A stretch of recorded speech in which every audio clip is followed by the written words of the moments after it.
Hello, so this is a demo video to showcase Noah and what Noah is all about. So Noah is built on Mina, and Noah is a KYC system that verifies users' documents using ZK proof. So the idea is KYC system is actually broken in the sense that most of us submit our documents to KYC providers, and these documents are being held by them. And what if this document is or this service are being hacked? That means we have lost a lot of data, and the hackers have had access to our data.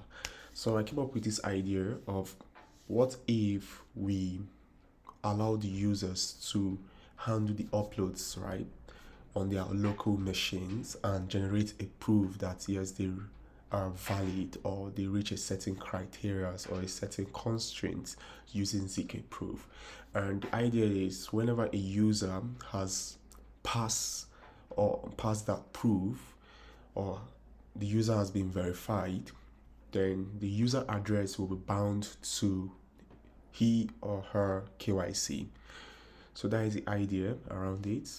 Instead of continuously uploading documents to different KYC provider, why not just use a one-time KYC mechanism or verification bound to an address, and it could be used around all protocol or products that integrate Noah into their system, and that's products literally built on Mina blockchain. So this is a landing page. So definitely I'm going to show you guys the demo video of Noah. So Noah is an SDK package, and this is the SDK package, and this is the front end example, right? So currently I'm testing on DevNet, and I'm going to connect my wallet, my account to Noah. So yeah, so right now I'm initializing the contracts, and it's going to take a while. So cool. So the SDK has been initialized. You can see that this is the contract address, and the contract has compiled and it has been initialized, and this is the address that is being connected to. And if you can see it from the account, you can see that this is the same address. Yeah, this is the same address that's been connected.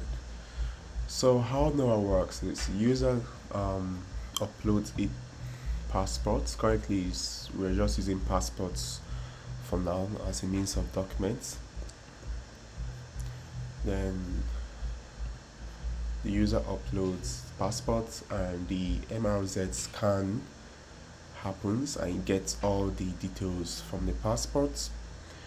We submit this passport details to the attester, and currently I'm using the latest release of Mina attester, so the npm package. So I'm submitting directly to it.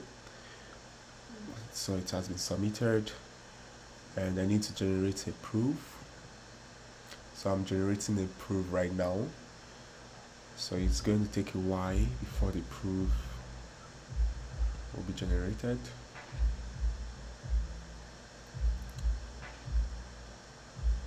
So yeah, it's compiling the circuits.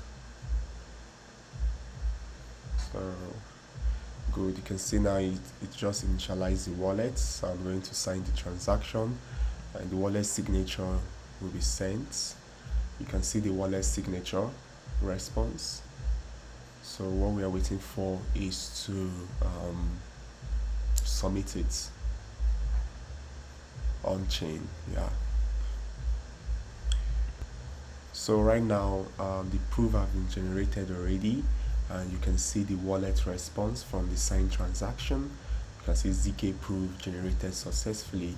Right now basically what I'm trying to check here is to check if the provided documents the date of birth exceeds and the date of birth of the person or the age of the person exceed 18, that is greater than equals to 18, without revealing the birth date. So there's a lot of means to, or a lot of ways to do this, to add more features to Noah. So we register it on Mina DevNet.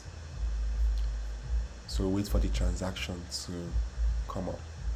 You can see now this is a commitment from the provided document, right? So this transaction is being sent on chain currently. So this is a transaction. You can see that it contains the smart contracts, the deployed address. The deployed address in this case is the public key, the token ID, and the balance to be charged and all. So we'll confirm it. Good, it has been confirmed. Now we are going to wait for 3 minutes for the block to be confirmed. And so what is going to happen is 3 minutes. There's 2 transactions that is going to happen within 3 minutes. Block confirmation for this particular registry and presentation, right? That is going to happen again. That is presentation of the settlement. So when those transactions happens, then we need to wait for the next another 3 minutes for the transaction to come out valid. So now you can see that the settlement is being created. Settlement is being created off chain. So creating settlement proof, right? So we'll need to wait for a while for the settlement proof to be created. Good, so you can see that the settlement proof has been created already. So we need to wait for the final stage so that the settlement will be sent, so that the settlement will be confirmed. Good, so we need to confirm the settlement right now. And good, so we're waiting for the settlement to be finalized. So yep, you can see that the settlement has been settled on chain already and it has been confirmed, and currently we're waiting for the transaction on chain to properly confirm. So let's just refresh this page.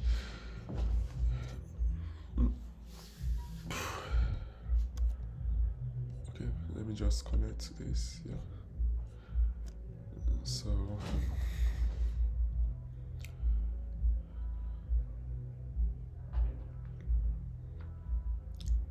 let's wait. So if you can see that currently KYC is inactive and we're waiting for the transaction hash, right? So I just want to confirm to show you guys why the KYC status is inactive at the moment and why we're waiting for the transaction hash from DevNet.